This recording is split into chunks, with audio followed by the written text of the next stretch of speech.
Previously on Journey to the East. They have survived the sinking of the SS Omen, but now they face scrutiny of the Kurobiro city militia. Party is doubted and thrown in jail. Well, you can call me F. That is my name. I am of Clan Zoho, but F offers a deal. He will help the party escape this cell, but they will owe him a favor. The party retrieves their gear and escapes into the sewer with F in tow. Opting to gain favor with local leadership, they see a notice regarding frozen trade to the north, in the Yamatori wasteland.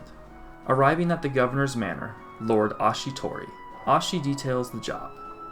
The Korobokaru village to the north has gone silent. A weak leader is unacceptable under Doryokan rule. We don't need help from Western meddlers. What secrets could await our party as they approach the study of one Hiei Tori?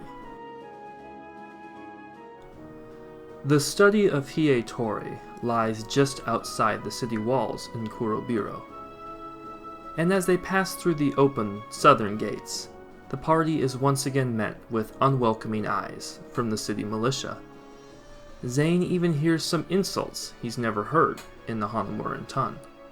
Hiei's library pales in comparison to the old historical collections found around Barthmont, but there's an oddly welcoming and scholarly flavor to the air surrounding it.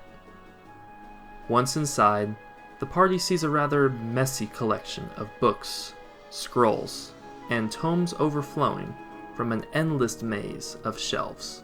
Their eyes pick at random targets as they settle in. Ancient Jade Empire customs, first-hand accounts on the strange creatures inhabiting the islands, the splendor that is Yabetsu. But soon enough, Hiei strides into the room, welcoming his visitors. Hiei Tori is a blind man.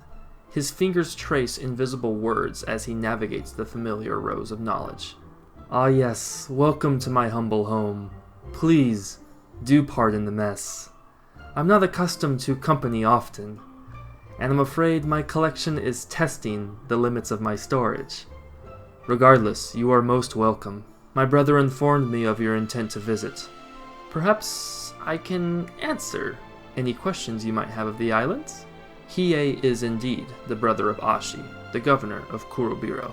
Hiei's inquisitive mind and kind nature steered him away from the family tradition of politics, and even the loss of his sight hasn't kept him from recovering and understanding the ancient relics of Hanamura. The party begins to recognize Hiei's own published works around the room. Scripts using unique combination of textured Hanamuran script and vivid diagrams. But doing their best to keep focused, the party asks why Kurobiro feels ready to boil over. Ah yes, the passing of the torch in an outlying, nationalistic city like Kurobiro is difficult. Some of the townspeople, the leadership in the militia, they do not fully respect the Doryukans. They see how my brother and his Doryukan legion treats you as an equal. This upsets them.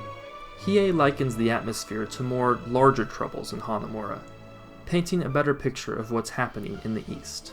Clan Doryoku, assuming victory through sheer power, numbers, and determination, founded a new capital, and their empire now sits atop the imperial throne. Zoho, Kage, Umi, Kurin, they all acknowledge the Doryukans. They swore to serve and to preserve their identity. But the Orochi, the scholars of Oten and Dread Magic, they call the new empire a weak farce, one the Archlords will never recognize. The Orochi clan continues to wage war with the Doryukans. Warden's education and Zane's upbringing keep them nodding through most of the information. But Mooman grins like an audience to a new bard's tale. A question is soon brought to Hiei.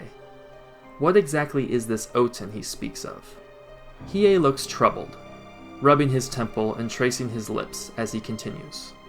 The Orochi wield it like a crude tool. Their machines of war spew the substance onto the very land. It's decay incarnate, thick, purple gas that solidifies on the ground and cracks the very landscape, turning it gray and draining life. From the very depths it creates, Oni rise, fell demons that know nothing but hunger and cruelty. Should Oten enter your body, it will drain your very will. Your mind will slow to a crawl. It will destroy you from the inside. Zane interjects. There is one way to resist it, he claims. But of course, Master Zane. The very gift Himitsu once bestowed upon the empire of old. Jade. With dozens of new worries bouncing around their head, the party thanks Hiei for his time. He advises they visit the shrine in town before setting off. Sometimes, believe it or not, the Archlords are listening. You need only quiet your mind. The Shrine of Knowledgeable Greed is seated within the heart of Kurobiro. The center of the beautiful garden and streams pay tribute to all of the Archlords, with two highlighted. Himitsu, the Lord of Knowledge, the Arcane, and Jade. And Danyoku, the Lord of Indulgence, Success, and Gold. Warden offers a prayer to Mononoke, the Lord of Nature, Family, and Silver. While she knew her by a different name in the West, Warden has always felt a connection to the voice of nature. She believes Mononoke has always been there for her, even aiding in her escape from the manipulations of her mother's legacy. Zane meditates on the words of Kalros, the Lord of War, Fire, and Shadow. The Kurin clan was nearly wiped out by the Orochi, and Zane still feels his heart beat for revenge. His clan has always sought guidance through Kalros. In fact, it was his words that kept Zane alive and motivated in his years of traveling the West. Moonman feels a familiar pull to Locke, the Lord of Friendship, Spirits, and Copper. The same warmth in his necklace is found in the shrine before him. If there is a purpose for him here in the East, Locke may be his guide. The shrine's caretaker offers a polite bow as the party takes their leave. They note her pale complexion and almost gold-like aura. Nearing the northern gates that exit into the Yamatori wastes, the insults and warnings from citizens become more venomous. The party begins to worry that members of the city militia have recognized them. After all, it seemed their escape came a little too easy. But they soon find shelter in the Urug Inn. The Venaran owners wave the party inside, away from the peering eyes of the unwelcome city. At least there's always one ally to all, whether you're from the West or the East, our wayward travelers think as they slam their drinks down.